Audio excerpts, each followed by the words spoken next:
Good afternoon, everyone. I'm honored to stand here with my colleagues to highlight the border crisis, which is the top issue across the country.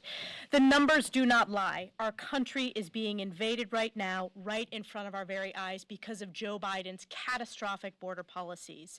Just last month, over 300,000 illegal immigrants came across our southern border, the largest amount in a single month in history. 19 of those individuals were arrested for being on the terrorist watch list, not to mention the countless unknown gotaways.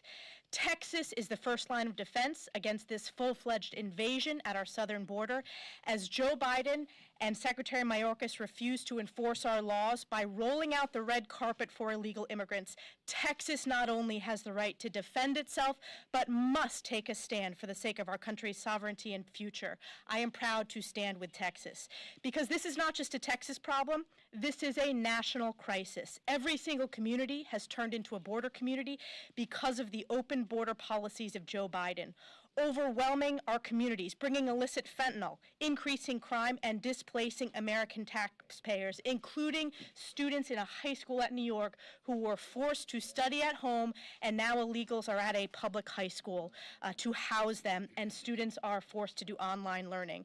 On Friday, I led New York Republicans calling on my home governor, Kathy Hochul, to join the 25 governors in support of Texas Governor Abbott as he tirelessly works and stands with Border Patrol officers to not only secure Texas's border, but secure our country from this invasion that Joe Biden's policies have created. We are proud to stand with our colleagues from Texas today. You will hear from many of them, and I'm honored to turn it over to my colleague, the Majority Whip, Tom Emmer.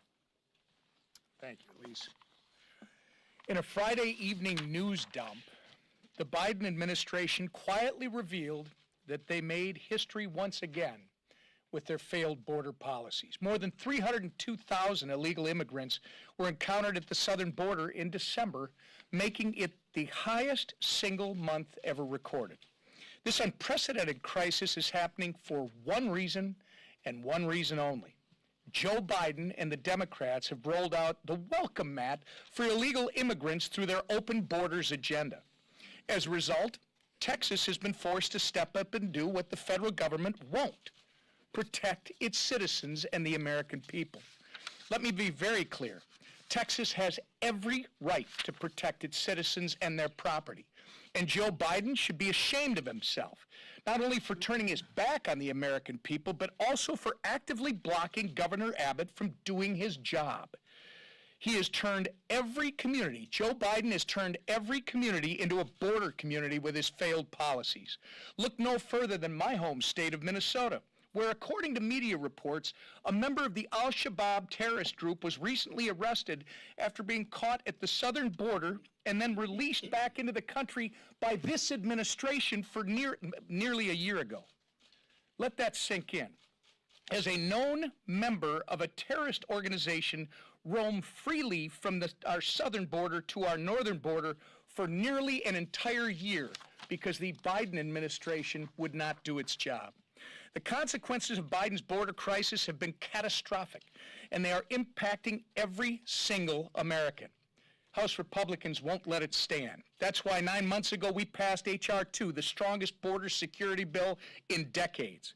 What has been the Biden White House and the Schumer Senate's response? To deny the crisis even exists and to brazenly lie about the president's role in creating the crisis. Joe Biden has the power to address this unprecedented crisis tomorrow by reversing the 64 executive actions he took to effectively open our southern border. And Chuck Schumer has the power to stand up to the White House by saying 0 is the acceptable number of illegal immigrants Congress will tolerate coming across our border. But they won't, because they don't care. Enough is enough. Our House Republican majority will stand with Texas as they do the job Joe Biden refused to do. We will continue to stand against the failed policies that created this crisis in the first place, and we will only accept legislative solutions that actually secure our borders once and for all. And with that, one of the leaders in our conference on this, I'm turning it over to Chip Roy from Texas. Well, thanks, Elise. Thanks, Tom. And thanks to all of these colleagues and friends for standing here and standing with Texas, many of whom here are Texans. Thomas Jefferson said self-preservation is paramount to all law. I don't know if I could talk about Thomas Jefferson now, lest his statue gets somehow removed from the Capitol suddenly. But the fact of the matter is, that's the basis for why we even have a government and why we have a constitution in the first place, is to ensure that we can take care of ourselves, to ensure that we're secure. Our borders are wide open, and unless you debate whether there's an invasion, talk to the people of Texas. I was in Brackettville, Texas just last week in Tony's district, where Tony, and the people down there, the ranchers, there were 200 people in the room, and they were saying, where are you? They were looking at us and saying, what are you going to do?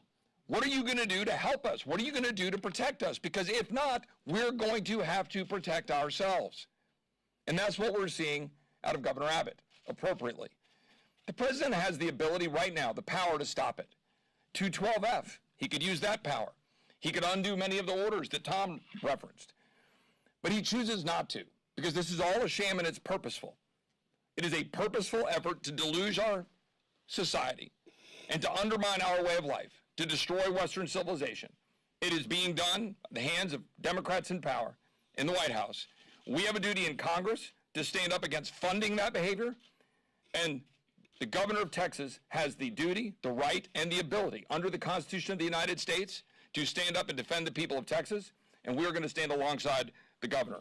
With that, I'll turn it over to my friend Michael McCall. Thanks, Chip.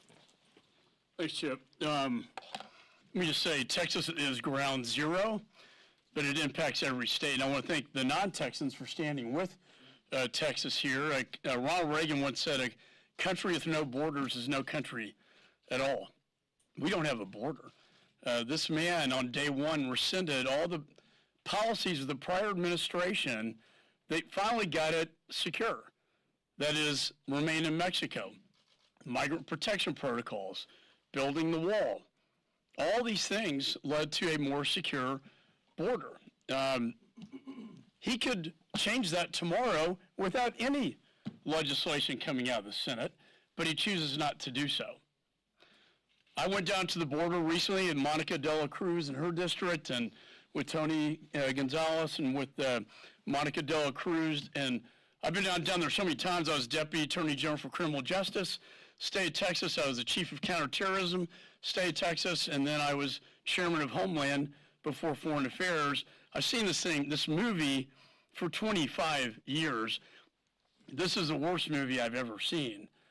When you go down to the detention spaces, it's a human tragedy unfolding.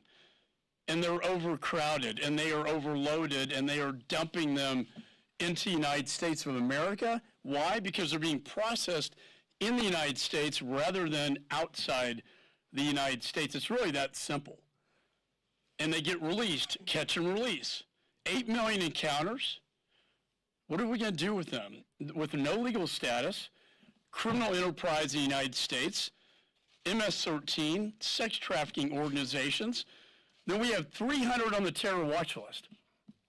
When I was chair of Homeland, that's a staggering number. The FBI director said that's a big red flag. And that's just who we know about. Finally, 200,000 deaths due to fentanyl poisoning. My children have been to funerals.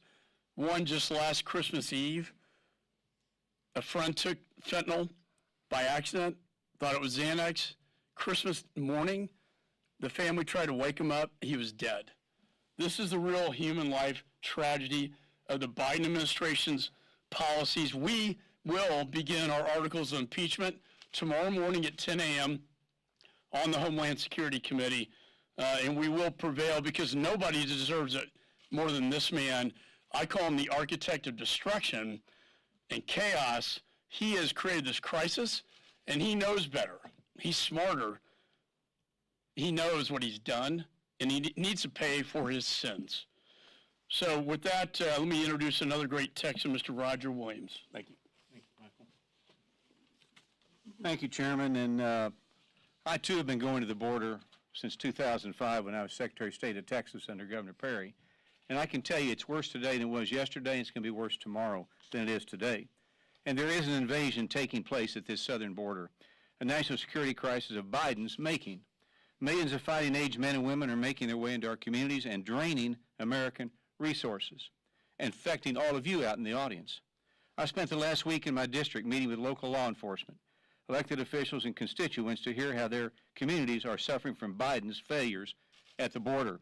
I heard how bad actors are smuggling deadly fentanyl into our streets and cartel members are terrorizing our communities with human trafficking and violent crime. My constituents, my neighbors and friends are pleading for help to secure our border.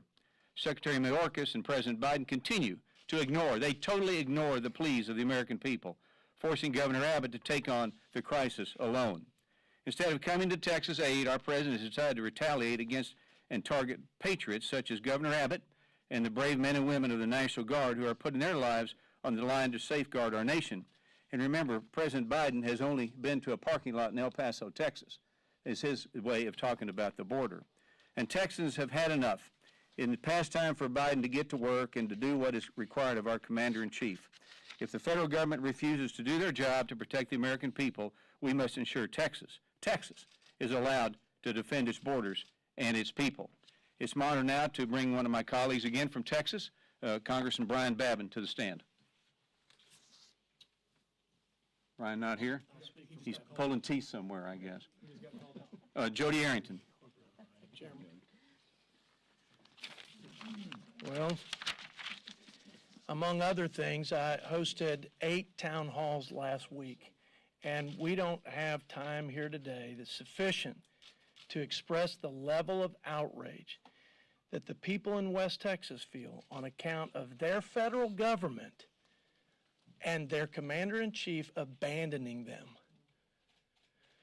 Not only has this commander-in-chief, this derelict president, failed to enforce the laws of the land, abdicated his chief responsibility to provide for a common defense, he has unilaterally surrendered control of our border to terrorist drug cartels. But he's gone one more step to add insult to injury to the people of Texas and to border states who are trying to fend off this deluge. At every turn, he's used every lever of power to obstruct our leaders from doing the job that he's failed to do. The fundamental question, and I suspect the Supreme Court will answer this, is can Texas and any other state defend its border, protect its citizens, and enforce the laws when the federal government fails to do it? The Constitution is explicit and unequivocal in answering that question. Article 4, Section 4 says basically that every state is guaranteed protection against an invasion by their federal government. And it would make sense that our founding fathers would make provision for a circumstance given that they were pretty wary of a central government. And in Article 1, Section 10, it says if there is an invasion or, and this is important, imminent danger such that will not permit delay, the state has the sovereign constitutionally protected power to defend its border, protect its citizens, and enforce the laws of the land. And I would posit that not only do they have the right, I think it's the duty of the state to protect its citizens. So let me tell you a few things in closing that I believe to be true. Number one, the state that fought and won its independence against another country is not going to play passive victim to a failed federal government. Number two, the people of Texas are not going to ask Joe Biden for permission to protect its citizens and defend its border. And finally, not only is the Constitution on our side, but the American people are on our side as well. With that, I'd like to ask my dear friend, proud Texan Michael Cloud, or Brian Babin, even better, the chair of the Border Caucus and a great patriot. Thank you, my friend. God bless you. Honored to be here with all of you all. Thank you for coming. It's a great pleasure, but it's a disturbing pleasure as well. For those who don't know me, my name is Brian Babin, and I represent the 36th District of Texas, and I would like to just say a few words here, if you don't mind. We're here today because this current administration of Joe Biden would rather focus on warped gender ideologies and radical inclusion policies than to act to safeguard our national security and our sovereignty. The very sovereignty that's being threatened daily by a border crisis that seems to be worsening not by the day, but by the minute. Since Joe Biden and Alejandro Mayorkas put out the welcome mat at our southern border, we have been besieged by millions of unvetted immigrants, including criminals, suspected terrorists, and more, itching to gain entry into the United States. And shamefully, this president and his cronies have gone out of their way to oblige them. The state of Texas is using every resource available to ensure that our southern border doesn't become a relic, an antique of the past. In a persevering spirit reminiscent of that displayed by those at the Alamo in our great state of Texas, the Lone Star State has stood its ground against an invasion and an administration that clearly wants the opposing forces to win. If we cannot defend our borders, America has no future. And so I thank God for Texas, which unquestionably has the constitutional right to protect itself. And I'm very, very proud to be a Texan.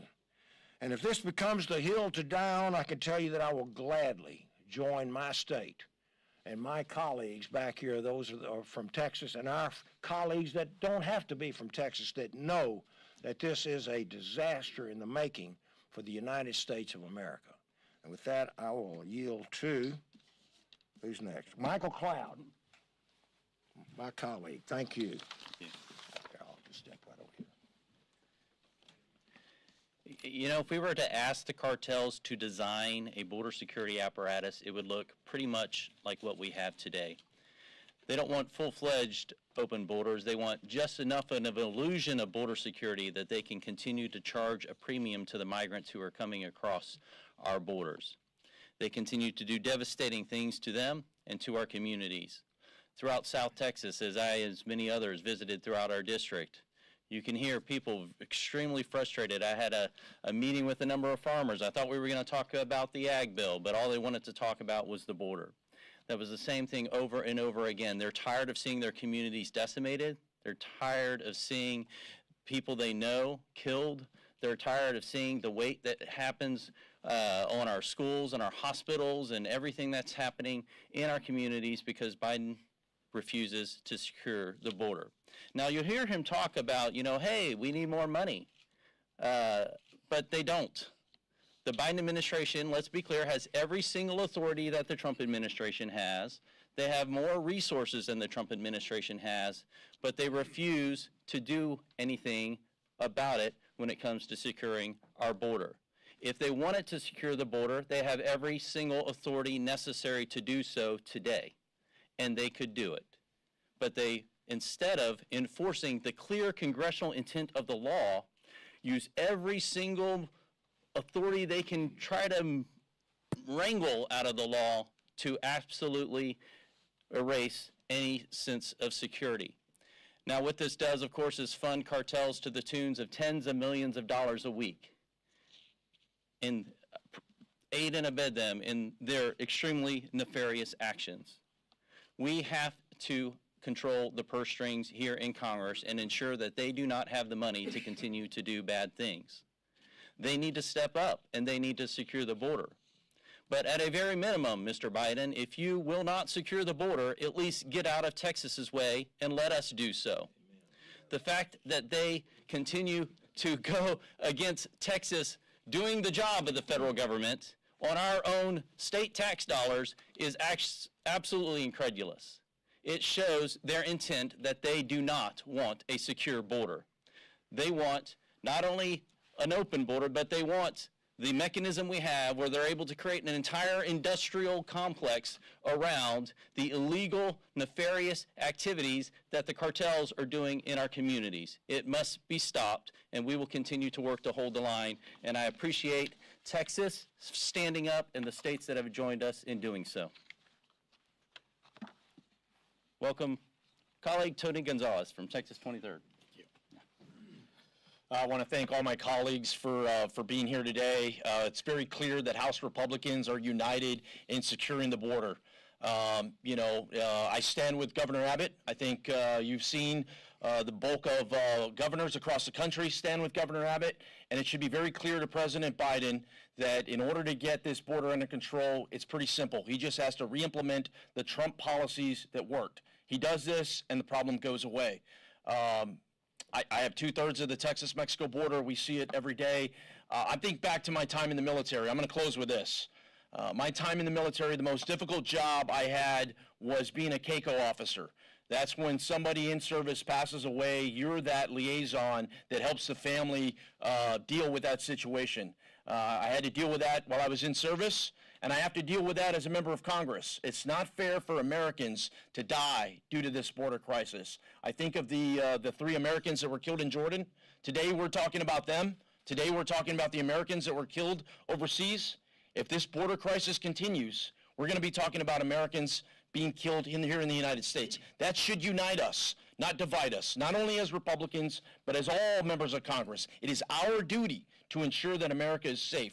So thank you again, and with that, I'd like to turn it over to my good friend and colleague from Texas's 13th District, Ronnie Jackson. Well, welcome everyone. Thank you. I'd like to just start by, I'm going to reiterate what's already been said several times and just remind everyone that this is a disaster that was engineered and facilitated by Joe Biden and the Biden administration. We wouldn't have this if it weren't willingly being put into place. I also want to remind the American people, most specifically those that are going to go out and vote in November, that the people that are suffering most from this right now are hardworking, blue-collar Americans that rely on the resources, federal, local, and state resources that are out there to provide roads and schools and hospitals and food and school lunches. Those things are a resource that's not an indefinite, bottomless resource. Those resources are incredibly stressed right now, and there will come a day soon where those resources are not going to be available. It's already at the case right now where a lot of people go to the emergency department. They can't get sent in the emergency department because there are overwhelming number of immigrants that are illegally here that are seeking medical care. And so we taxpayers in this country pay for those resources. We can't allow our country to just be wide open to anybody who wants to come here to fall in on those resources and use those resources. That's not a recipe for success for any country in the world, certainly not for us. And I want to say that, I want to remind those people that are going to go out and vote that this is going to be, the Biden administration will tell you day after day that this is ultimately not going to be a big deal and that somehow this is good for our country. This is not good for our country. They're in the process right now of putting together a messaging bill that will give them an opportunity to look like they're trying to solve this problem when all they're doing is trying to politically get out of the situation that they put themselves in. But I want to tell everybody that we're not going to back down in Texas. As a member of the Texas delegation, I stand strong with Texas. I know I've talked to a lot of the Border Patrol agents as well. They fully understand what's going on in Texas. They back what we're doing in Texas, and we will not back down, and the Biden administration will not win this fight. And with that, I will turn it over to my West Texas colleague, Congressman August Pfluger. Good evening. It's the willful and systemic refusal to enforce the laws and the egregious breach of trust that will eventually lead to Secretary Mayorkas's impeachment. And it's not just Mayorkas, it's the entire administration. And when you think about what that's led to, I want to tell you about a couple of people that lost their lives. Let's talk about the Tambunga family. 71-year-old grandmother and a 7-year-old granddaughter driving about 2 miles to their home, killed by a human trafficker doing 100 miles an hour with 11 illegal aliens in the back of their vehicle. Instantly killed. That story is being replayed every single day, not just in Texas, but throughout the United States. It's the dozens, the hundreds, the thousands of moms who have been up here to Capitol Hill telling us story after story after story of their kids being poisoned by fentanyl that no longer wake up the next morning because they ingested something that they had no idea was laced with fentanyl and they were poisoned and died. It's the farmers and ranchers whose properties are being ravaged, who don't want to go out and do the farming and the ranching that their families have done for so many decades. It is the willful refusal to enforce the laws. The executive branch has one job, and that's to enforce the laws that are on the book. We in the legislative branch are going to assert our Article 1 authorities. And we're going to start by putting Secretary Mayorkas to the test with an impeachment. And I think the voters are going to continue into November by calling this what it is. It is an invasion. It is the most egregious breach of our national security in the history of this country. And those effects are being played out every single day in so many places, and I believe have led to the weakening of our security all over the world, to a place in Jordan where we lost 3 service members today. It's that weakness, or several days ago, it's that weakness that we have to and we will use the power of purse to reverse. And President Biden, don't mess with Texas. I'd like to now introduce my friend from Texas 24, Beth Van Dyne. Joe Biden and the extremists in his administration are arsonists. From day one, they have burned down every shred of strong, effective Trump-era border security policy that was protecting America. Through purposeful and persistent actions, the arsonists of the Biden administration have created a national security and humanitarian nightmare. By turning over control of our southern border to the Mexican cartels, Biden and the Democrats have ushered in a new massive era of slave trade here in America that is cursing the lives of illegal immigrant women, little girls, and little boys. But Biden, Mayorkas, and the Democrats couldn't care less about the lives of these small children. They're condemning them to endless rapes and a lifetime of sex trafficking enslavement. And rather than using the power that they already have in existing law, to this end, it's utter catastrophe. Biden is salivating at the prospect of some staggeringly horrible Senate compromise bill to enshrine that this ongoing disaster continues. And I've got news for the Senate. You don't reward arsonists by handing them gasoline. Instead, you do what Texas is doing. You dig in, you fight, you hold the line, and you never give in when our national security is constantly being threatened by the traitorous actions of the executive branch. Stand with Texas, hold the line, and never back down. I want to introduce Morgan Luttrell, an amazing Texan, great friend and defender of America. Thank you, Beth. My colleagues have spoken most eloquently about the problems that we're seeing, not only in the state of Texas, but across the country. And in my opinion, and I'm talking to the American public, this isn't a red or blue issue. This is an American issue. And the sheer numbers that we're seeing coming across our border every single day it's not only sculling the infrastructure from our small towns, but you're hearing the leadership across the countries in the big cities, from New York to Denver, Chicago. They're begging the administration for help,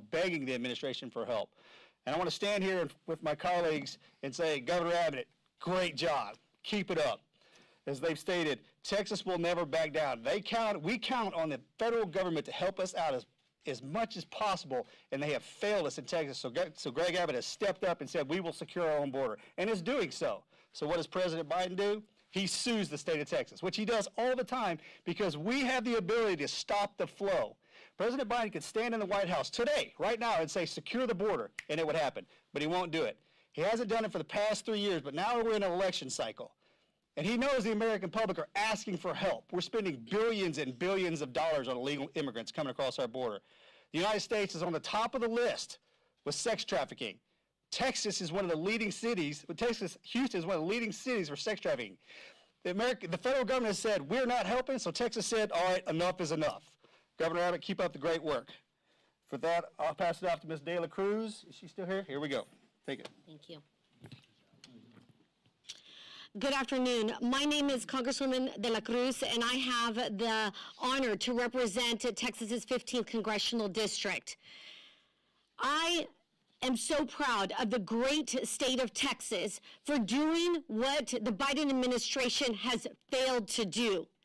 It is mi gente, mi comunidad que es 90% hispano, It is my community, my gente, my people, over 90% Hispanics, that this is affecting. Shame. Shame on the Biden administration. Shame on Joe Biden for turning his back on my gente, en mi comunidad. Shame on Mayorkas for turning his back to those brave men and women out there on the front lines and turning his back to my South Texas. The Biden administration is a disgrace for what they have done, and Texas will hold the line. Thank you. I turn this back to Weber. Randy Weber. Thank you. That's a hard act to follow. Those of you who don't know, Texas has 1,200 miles of the 2,000 miles of the border between the United States and Mexico. We are the ones bearing the brunt of this crisis. You've heard it from all my colleagues. Our communities are bearing the brunt of millions of illegal crossings over the last 3 years. Actually, it's been a lot longer than that, but it's been under the Biden administration exaggerated really badly. Let's be clear. This is a man-made problem. It's just that simple. The consequences of an open border are not just a force of nature. They are the results of decisions made in Washington, and it's time for some accountability and prioritizing Americans and Texans' community and safety. How's that for a novel idea? We cannot ignore the consequences of Biden's choices, and that is precisely what our great Governor Abbott is doing. And folks, I love what Governor Abbott's doing. I think he ought to just he ought to send Biden a letter when Biden says stand down. He ought to send Biden a letter, as Brenda's grandmother used to say, with 3 words, well, 4 actually, go butt a stump. That's what Biden ought to be hearing from Governor Abbott. But Governor Abbott's doing the right thing. He's taking the bull by the horns. He's prioritizing safety. You know, I think I want to go back to some history. We talked about Thomas Jefferson here a while back. Here's the fact. The 13 colonies, then the 13 states were in existence before the federal government. Federal government didn't establish the colonies or the states. The states established the federal government. Sometimes we forget that. I think the Supreme Court got it wrong, 5-4. Maybe we ought to tell them to go butt a stump, but I don't want to do that in national camera.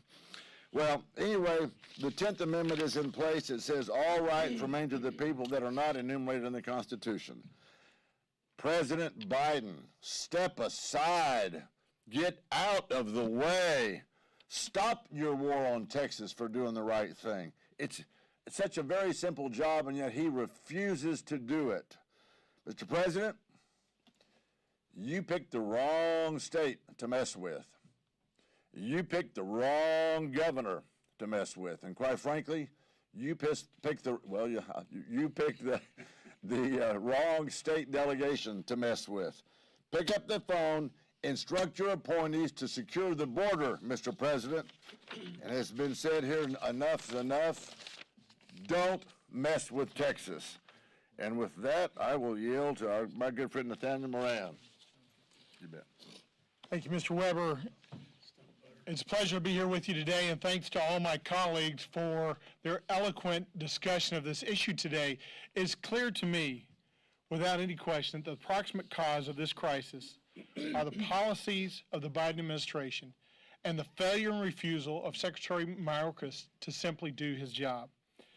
But Democrats nationwide are taking notice, and they're beginning to acknowledge that there is a crisis. And not only that, but they're beginning to acknowledge that the crisis is a result of the Biden administration's open border policies. We saw this just a week and a half ago when House Resolution 957, my resolution denouncing the Biden administration's open policies, was not just supported by Republicans, but it was supported by 14 Democrats. Democrats from Washington State, from Alaska, from Florida, not just from Texas. People across the nation are beginning to understand what we know in Texas to be true, and that there is clearly an invasion. Even so, the Biden administration continues to ignore this reality, and it resists exercising its executive powers to address this crisis. Instead, its executive energy is spent and focused on fighting Texas in its effort to secure the border and deflecting and defending its atrocious record and claiming money is the cause of all this. That's all I hear from the Biden administration is, well, we need more money. We need more money. We're spending money at an all-time high for border security, yet what we are seeing is an all-time high of encounters. And there's only one reason for that, and it started January 20th of 2021, and that's the open border policies. Speaker Mike Johnson has laid out 64 specific actions that President Biden took, executive actions that he could undo, and every one of those actions since January 20th, 2021 undermined the border security of this nation. This is not an immigration processing issue. This is a border security, a national sovereignty, and a national security issue. It must be solved, and it can be solved immediately. Congressional action is important, but its necessity would be less critical if the president would simply step up and do his job. If Secretary Mayorkas would step up and enforce the laws that are already on the books. Congressional action is not a substitute for that executive action. And it cannot be an excuse for the administration to simply say, we're going to wait and see if there's a deal. A deal doesn't need to be made. He can make those decisions today under 212F. Secretary Mayorkas can enforce the law today, the laws that are already on the books. These things that we're working on in Congress are a supplement to what need to happen. We want to bring that number down to 0. It's imperative that we continue calling out the Biden administration for its failure to follow the law and its failure to enforce the laws and to turn its back on the American people. We need to hold Secretary Mayorkas accountable this week and in the months to come. And we need to pass the key provisions of H.R. 2. There's no question about it. The safety and security and the sovereignty of our nation is at stake and on the line. With that, we are grateful. We stand with Governor Abbott. We stand to hold the line, and we are grateful for all those across the nation who would do the same. This is indeed the crisis of our time. Thank you for being here today. I've been asked to moderate the questions, but I want the whole delegation and non-Texans to participate. Yes, ma'am.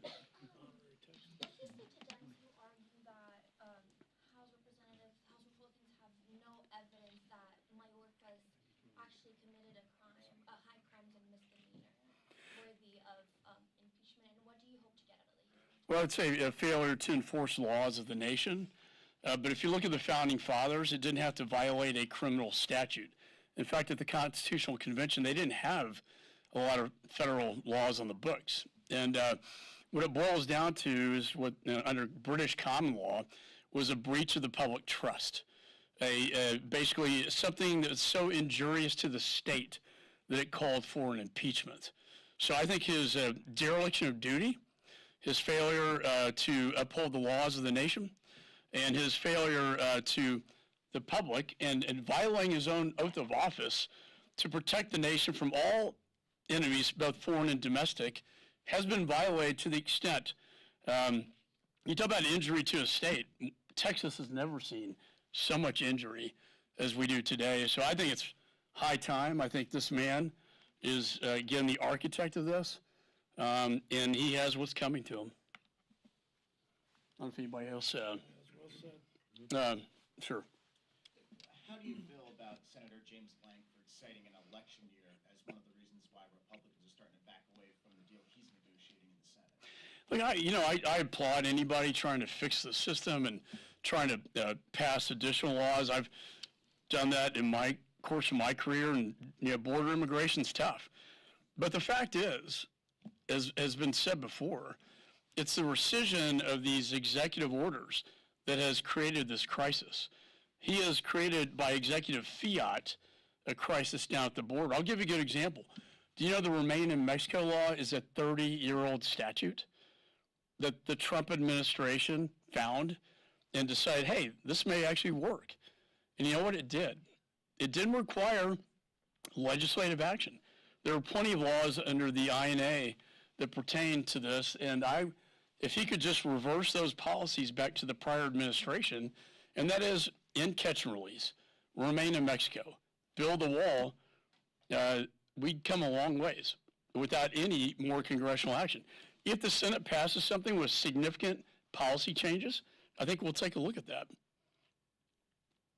Hey, Max. Yeah, Speaker Johnson has said that Senate bill is dead on arrival in the House. It seems like you're striking a different tone. Can you talk about how you approach that? You might consider this on like leadership, maybe? Well, I think, he has a little bit of a preview that, say, a lot of us don't. But I don't think he's going to put anything on the floor that compromises what we stand for and makes the situation worse. So we don't know exactly what's going to come out of the Senate. We do know that these over 60 executive actions, if reversed, could change everything down there. And it would change it overnight without one legislative action. I wish they would deal with, political asylum, right? But the president can change that overnight if he wants to. Yep. Last question. Thank you. Just last hour, the Democrats were in here, and Congressman Goldman said if the Republicans are going to open the door to impeach a secretary because they don't like how that secretary is doing his job, what happens if there's another child separation policy? And he says this sets a precedent to impeach for policy disagreements. Does it set that precedent? It's not a policy disagreement. It's a man who is responsible, in my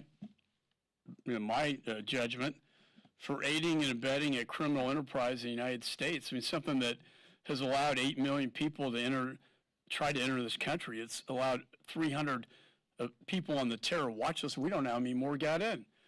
The FBI, Director Ray, 19 hijackers took down the World Trade Center. For God's sakes, how many more have gotten in under this man's reckless policies? And finally, the fentanyl deaths are, to me, that's enough.